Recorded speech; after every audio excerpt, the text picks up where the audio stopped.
하나님 한 해 지켜주셔서 감사합니다. 시작. 하나님 한 해 지켜주셔서 감사합니다.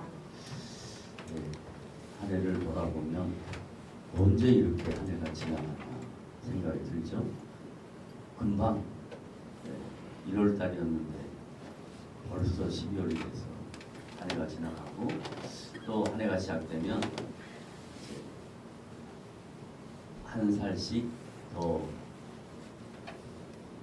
많아져 가는데 그 말은 주님 앞에 갈 날이 가까워졌다라는 말하고 같은 거예요. 그러니까 세상을 떠난다 하는 것은 아쉬움이 있겠지만 주님 나라로 돌아간다라는 것은 소망이고 기쁨, 영광. 그러니까 그런 마음으로 여러분에게 주어진 시간들을 의미 있게 활용하는 복된 지체들이 되시기를 주님의 이름으로 부탁을 드립니다. 아멘. 이제 오늘 함께 교독한 말씀은 매우 신앙생활하는데 중요한 내용이에요. 잘 들으셔야 돼요. 사도 바울이 고린도 교회 성도들에게 신앙의 정체성, 신앙의 본질, 신앙이 무엇인가, 기독교가 왜 타종교하고 구별되는가 하는 것을 가르치는 내용이에요. 그 중에 여러분들과 함께 처음 읽었던 본문 17절 말씀 보면 이렇게 기록되어 있습니다. 다 같이 17절 함께 읽어보겠습니다. 시작. 그리스도께서, 이거 주어예요. 주어. 그리스도가 그 다음에 뭐예요? 나를, 이건 목적어예요. 목적어. 여기서 나는 누굴까요? 바울, 사도 바울이에요. 사도 바울. 다시 그리스도께서 나를, 사도 바울을 어떤 목적으로, 어떤 용도로, 어떤 도구로, 어떤 그릇으로 사용하시냐 하는 얘기를 하는 거예요. 고린도 교회 성도에게 보낸 편지예요. 자, 그리스도께서 사도 바울을 어떻게 했다고요? 보내심은, 이건 동사예요. 보냈다. 보낼 때는 목적이 있다 이거예요. 의도가 있다 이거예요. 계획이 있다 이거예요. 그리스도가 사도 바울을 보내시는 것은 어디에? 고린도에, 에베소에, 빌립보에, 갈라디아에 여러 지역에 보내신 이유는 뭐냐? 뭐라고요? 세례를 베풀게 하려 하심이요. 여기가 핵심입니다. 세례는 매우 중요한 거예요. 세례는 뭐냐? 또 다른 침례교 계통에서는 침례라고 하기도 해요. 그건 다 이 말이나 그 말이나 같은 말이에요. 세례는 뭐냐? 세탁소 할 때 세자예요. 물로 깨끗하게 씻는 예식이다. 물로 깨끗하게 씻는 예식이다. 그럼 침례는 뭐냐? 더러운 것을 씻기 위해서 물속으로 붕덩 집어넣는 것이다. 그런 예식이다. 그게 세례와 침례예요. 그건 부르는 종교적 예칭이에요. 세례일 수도 있고 침례일 수도 있어요. 그런데 고린도 교회 안의 성도들이 세례가 대단한 것으로 착각을 합니다. 그리고 사도들이 세례를 베푸는 행위가 대단한 것으로 착각을 합니다. 그건 전부 다 외적인 표시고 그건 하나의 과정일 뿐이에요. 그게 목적이 아니에요. 세례만 받으면 끝나는 게 아니에요. 침례만 받으면 끝나는 게 아니에요. 세례만 베풀면 끝나는 게 아니에요. 그런데 이 종교적 예식 때문에 그걸 받은 사람들이 자기가 세례를 받은 대단한 사람이다 이렇게 착각을 하거나 침례를 받은 대단한 사람이다 이렇게 착각을 하거나 나는 세례나 침례를 베푸는 대단한 영적 매개자다 이렇게 착각을 하면 안 된다 이 말이에요. 신앙의 가장 중요한 정체성, 핵심은 그리스도께서 나를 세례 요한을 아니 사도 바울을 보내신 이유는 세례를 베풀게 하려 하심이 아니요. 뭐요? 시작. 오직 뭐 복음을 전하게 하려 하심이로다. 그러니까 보낸 목적이 뭐라고요? 복음을 전하는 복음이 가장 중요하다라는 거예요. 복음이 가장 중요하다. 그럼 복음이 뭐냐? 이제 여러분 교회 많이 다니셨잖아요. 오랫동안 신앙생활 하셨잖아요. 복음이 뭐냐 물으면 이제 어떻게 답할 거예요? 복음이 뭘까요? 많이 들었어요. 익히 알아요. 교회 다니면서 수도 없이 많이 들었던 단어예요. 복음이 뭘까요? 이걸 이제 정확하게 답을 못하니까 뭔 문제가 생기냐면 이단들이 기성교회 성도들에게 자꾸 와서 미혹해가 할 때 이런 말을 모르면 그냥 넘어가게 돼요. 왜냐하면 그들은 철저하게 무장되어 있거든요. 근데 일반 전통적인 교회 성도들은 정확하게 알아야 될 복음을 놓치고 있습니다. 그럼 복음은 뭘까? 뭘까요? 말해보세요. 괜찮아요. 틀려도 괜찮아요. 복음은 뭘까요?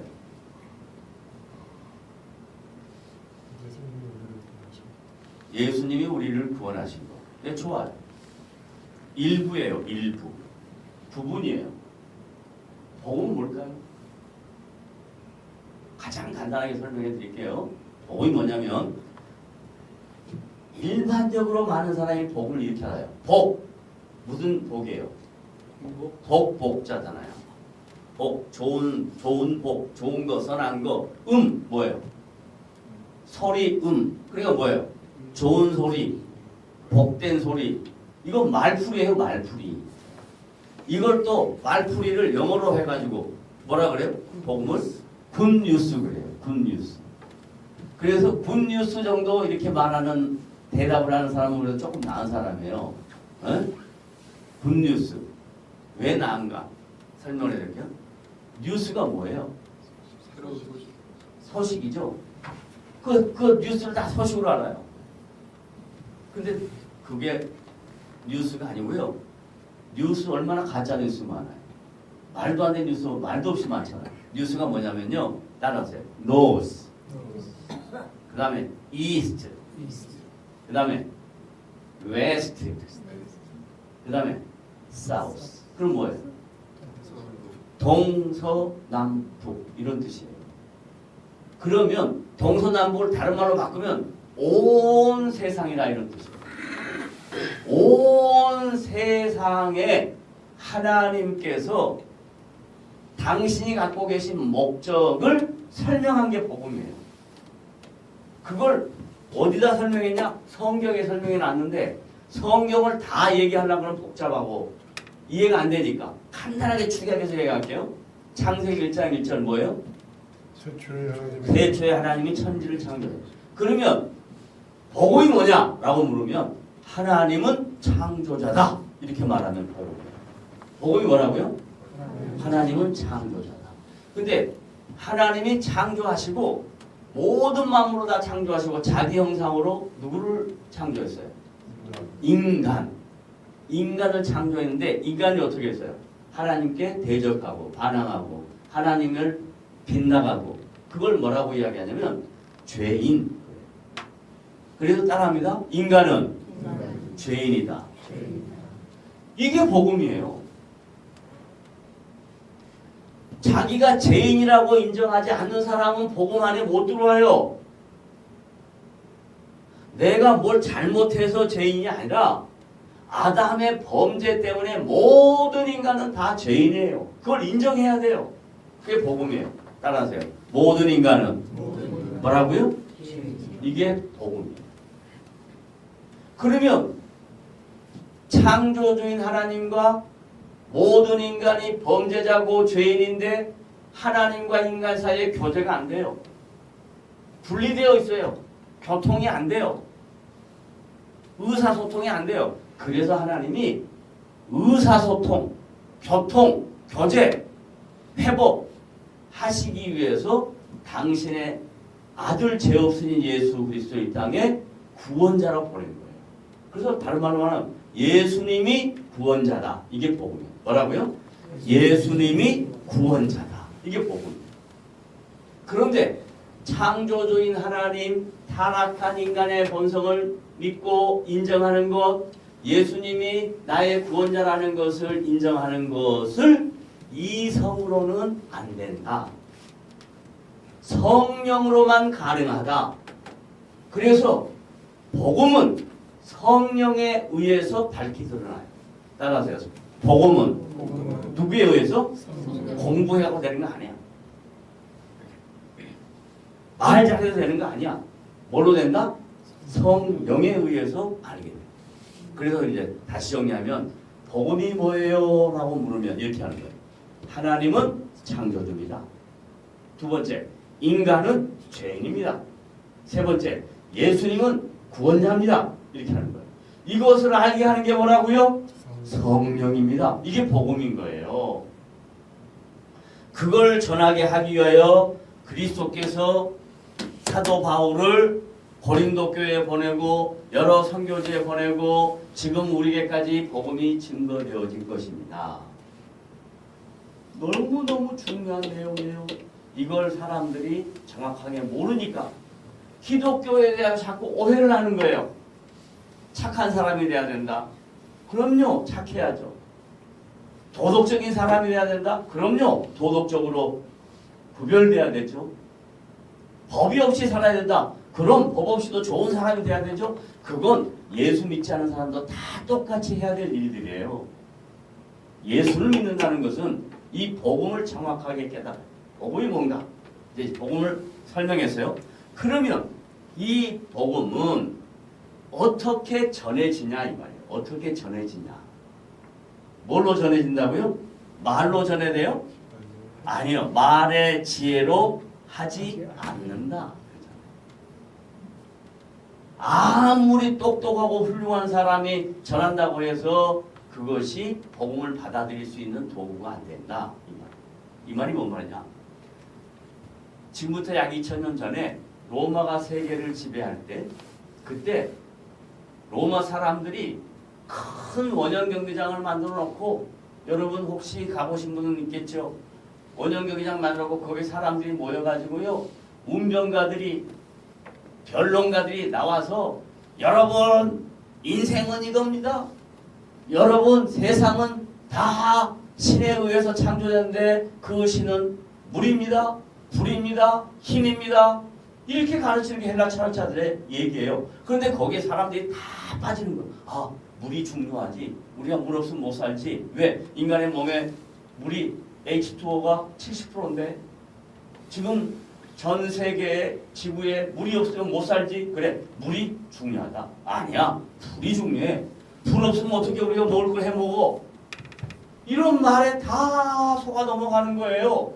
그게 지금 사도 바울이 살던 2000년 전에 고린도 지역에 사람들이 자꾸 사람들을 미혹하게 할 때 이런 방법으로 하는 말의 지혜로 하려고 하는 그게 아니다. 복음은 말의 지혜가 아니고 뭐라고요? 그리스도의 뭐? 십자가를 한다. 십자가. 그러니까요. 목사님 저는 십자가를 늘 생각하고 삽니다 하고 십자가 반지 끼고 저는 늘 십자가만 생각합니다. 그리고 십자가 목걸이 만들고 십자가만 늘 생각하고 삽니다고 여기다가 뭐 팔찌하고 뭐 그런다고 십자가 돼요. 하도 어떤 사람은 이런 것 갖고 장신구가 안 되니까 여기다가 십자가를 파더라고요. 가슴에다가 심장에다 십자가 파면 십자가로 사나? 이런 것이 아니에요. 그럼 십자가가 뭐냐? 십자가가 뭐냐? 18절 보세요. 자, 시작. 십자가의 도는 십자가는 뭐라고요? 도래 도. 그래서 여러분 지나가다 보면 사람들이 그래요. 도를 하십니까? 도를 하십니까? 그래요. 뭔 도를 알아? 나는 십자가의 도, 여기서 말하는 십자가 도라는 건 뭐냐면 하나님의 의도, 하나님의 계획, 하나님의 구원 방법 이해하면 복음의 본질 이 말을 하는 거예요. 십자가의 도, 십자가는 뭐예요? 시작. 멸망하는 자들에게는 뭐예요? 미련하죠. 세상 사람들이 생각할 때 말도 안 되는 이야기. 어떻게 하나님이라는 사람이 십자가에 죽냐 이 말이야. 이런 어리석은 일이 어디 있어? 이런 미련한 일이 어디 있냐고 이렇게 이야기하는 거예요. 그 다음에 시작. 반대로 구원을 뭐? 받는. 이게 뭐야? 수동태예요. 구원을 얻은 내가 쟁취하는 이게 아니라 구원을 받는. 누구에 의해서? 성령. 아까 그랬잖아. 성령에 의해서. 구원을 받는 누구에게는? 나에게는. 다시 구원을 받는 누구에게는? 나에게는 뭐라고? 하나님의 능력이다. 그럼 여기서 능력 그러면요. 대부분 물리적인 의미로 생각해요. 능력. 물리적인 것은. 안 되는 걸 되게 하는 거. 예를 들면 옛날에 이렇게 하면 뭐예요? 숟가락이 된 건 누구였어요? 유리겔라. 그런 걸 능력으로 생각하는 거야. 기독교에서 능력은 물리적인 힘을 이야기하는 게 아니고 기독교에서 이야기하는 능력은 사람의 방법이 아닌 하나님의 방법, 이게 능력인 거예요. 따라합니다. 사람의 방법이 아닌 뭔 방법? 하나님의 방법. 이게 능력이에요. 그 말은 뭐냐? 내가 할 수 있는 일이 아니다. 나의 역량이 벗어난 일이다. 그분만이 오직 할 수 있는 일이다. 이게 능력인 거예요. 그러니까 신앙생활하면서 많은 사람들이 오해를 해요. 예수를 믿으면 능력이 나타나야 된다고 해요. 제가 신학교 다닐 때 우리 동기 중에 한 사람이 이런 사람이 있었어요. 이 능력을 그런 물리적인 능력으로 생각했어요. 그래서 여러분 예수님이 누군지 아십니까? 우리한테 그러는 거예요. 그래 전부 다 이거 쳐다보았으니까 여러분 예수님은 슈퍼스타입니다. 이러는 거예요. 그리고 난 다음에 예수님은 무엇이든지 할 수 있으니까 우리도 할 수 있습니다. 그래가지고 강변역 앞에 아니 강남역 앞에 가서 구걸하는 사람 딱 잡고 믿습니다 안 믿습니다 이런 사람도 있었다니까요. 그런 일들이 한국에 수도 없이 많아요. 그게 능력이 아니에요. 여기서 말하는 능력이란 사람의 힘이 아닌 하나님의 방법. 사람의 이성과 지성을 뛰어넘은 초월적이고 초자연적인 하나님의 일하심. 이게 능력이에요.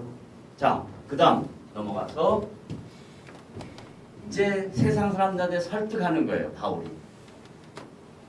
19절 시작. 기록된 바 내가 지혜 있는 자들의 지혜를 멸하고. 여기서 내가 누굴까요? 아니야. 하나님이 여기 하나님의 능력이라고 그랬잖아. 하나님이 세상에 지혜 있는 자들의 지혜를 뭐하고? 멸하고. 그 다음에 총명한 자들의 총명을 폐하리라. 다른 말로 바꾸면 지혜 갖고 된다? 안 된다. 총명 갖고 된다? 안 된다. 이 말이에요. 이성, 지성, 헬라 철학 갖고 안 된다. 이 말이에요.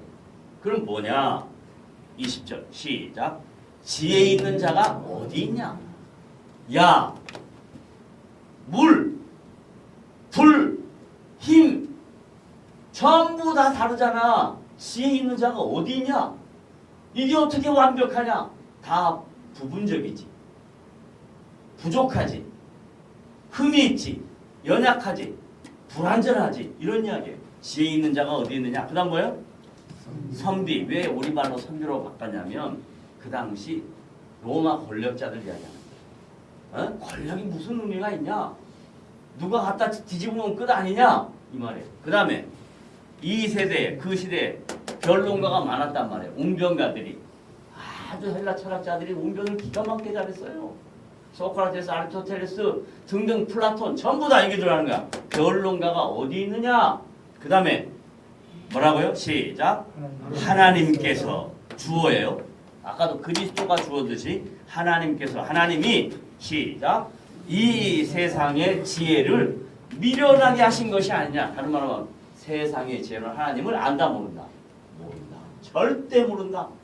절대 모른다. 그럼 뭐냐? 21절 시작.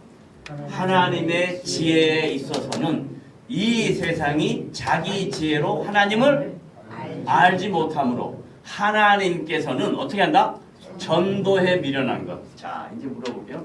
그러면 전도에 미련한 것이 뭐예요? 나 목이 터지게 내가 지금 설명을 했는데 전도에 미련한 것이 뭐예요? 세상의 지혜. 와, 전도에 미련한 것. 복음. 전도에 미련한 거. 앞에 이야기 다 했어. 전도에 미련한 것이 뭐냐면 십자가. 십자가.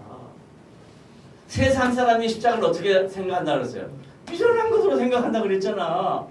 전도에 미련한 것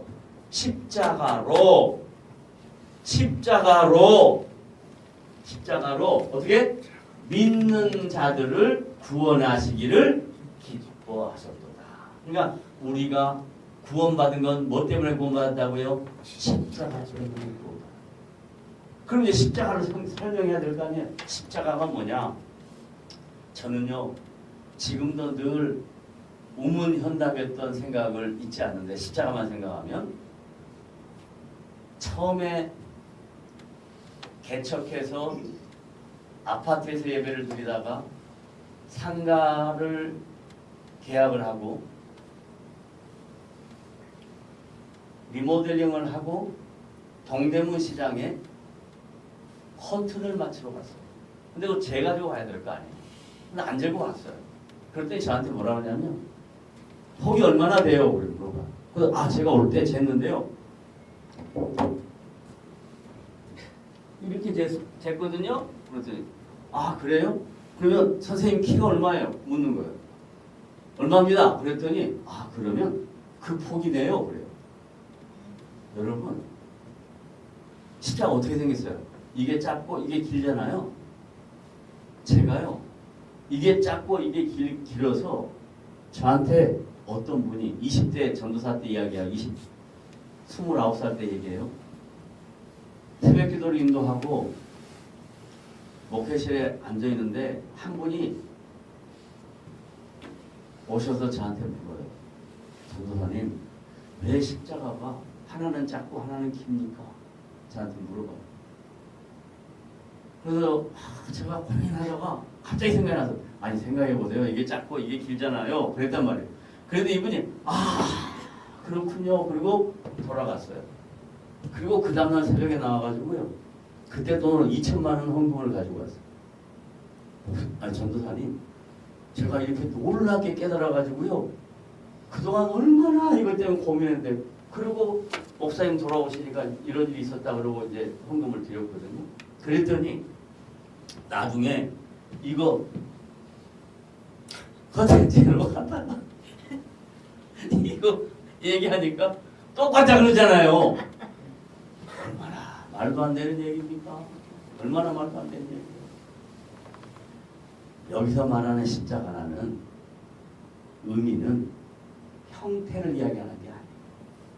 어떻게 생겨졌냐 하는 걸 얘기하는 게 아니에요. 뭘 이야기하는 거냐면 하나님이 죄인을 사랑하는 유일한 방법이 십자가예요. 하나님이 우리를 구원하신 유일한 방법이 십자가예요. 죄 없으신 분이 자기가 몸소 다 우리의 죄를 지고 십자가에 죽으셔야 된다. 그래서 그게 십자가다 라고 하는 얘기예요. 그 십자가의 사건을 깨닫게 되면 그 십자가의 진정한 의미를 믿게 되면 감격, 구원의 회복, 구원의 영광, 성도로서의 존귀함 느끼죠. 믿게 되죠. 알게 되죠. 그러면 이 십자가의 정신으로 살아야 되겠다고 각오를 하는 겁니다. 그래서 주님이 우리에게 이렇게 말씀하셨어요. 누구든지 나를 따라오려거든. 예수를 믿는 건 주님 따라가는 거잖아요. 누구든지 나를 따라오려거든. 뭐예요? 자기를 부인하고 1번. 그 자기를 부인한다 이 말은 이성 이런 거 아니다 이 말이에요. 자기를 부인하고 그다음에 자기 십자가를 지고 여기서 자기 십자가는 우리가 예수님처럼 똑같이 십자가에 져야 된단 말이 아니라 인간에게 있는 다 무거운 짐들을 지고 가요. 근데 누가 지고 가냐? 내가 지고 가지만 나 혼자 가는 게 아니라 주님이 나와 동행하며 간단 말이에요. 왜냐? 성령이 누구 안에 있어? 내 안에 있잖아. 그러니까 내가 십자가를 지고 갈 때 성령이 도와줘 안 도와줘? 도와줘. 그래서 2024년에 한 해를 마감하면서 내가 오늘 여러분들에게 물어봤더니 한 해 하나님이 지켜주신 은혜에 감사한다. 그 왜 그러냐? 성령이 나를 도와줬기 때문에. 성령이 나와 함께 있기 때문에 그래요. 그러니까 그 믿음으로 살아가는 것이 신자의 삶이다 라는 이야기를 합니다. 그러므로 저와 여러분은 이 십자가의 의미를 정확하게 깨닫고 사도 바울이 고린도 교회에게 왜 이 말을 했냐? 고린도 교회 성도들이 자꾸 외형적인 것에 관심이 있다. 본질을 놓쳤다 이 말이에요. 세례만 받으면 된다고 생각하는가? 내가 세례만 베풀면 된다고 생각하는? 아니, 그건 하나의 형식에 불과하다. 가장 중요한 건 뭐냐? 여러분을 전하기 위하여 나를 보내셨다. 그걸 정확하게 알았단 말이에요. 그럼 복음은 뭐냐? 십자가다. 십자가는 뭐냐? 우리를 구원하신 거다. 하나님과의 관계를 회복케 하신 거다. 영광스러운 거다. 그래서 우리가 성도로서 이 땅에 살아갈 때 십자가를 따라가는 삶은 녹록치 않아요. 만만치 않아요. 어려워요. 그렇지만 현재의 고난은 장차 누릴 영광과 좋게 비교할 수 없기 때문에 우리가 이 땅에서 성도로서 열심히 주님 바라보며 살아가는 이 길이 복된 길인 것을 믿으시면 아멘 하시길 바랍니다. 아멘. 그 길로 따라가는 저와 여러분이 되시기를 다시 한번 주님의 이름으로 부탁을 드립니다. 기도하겠습니다.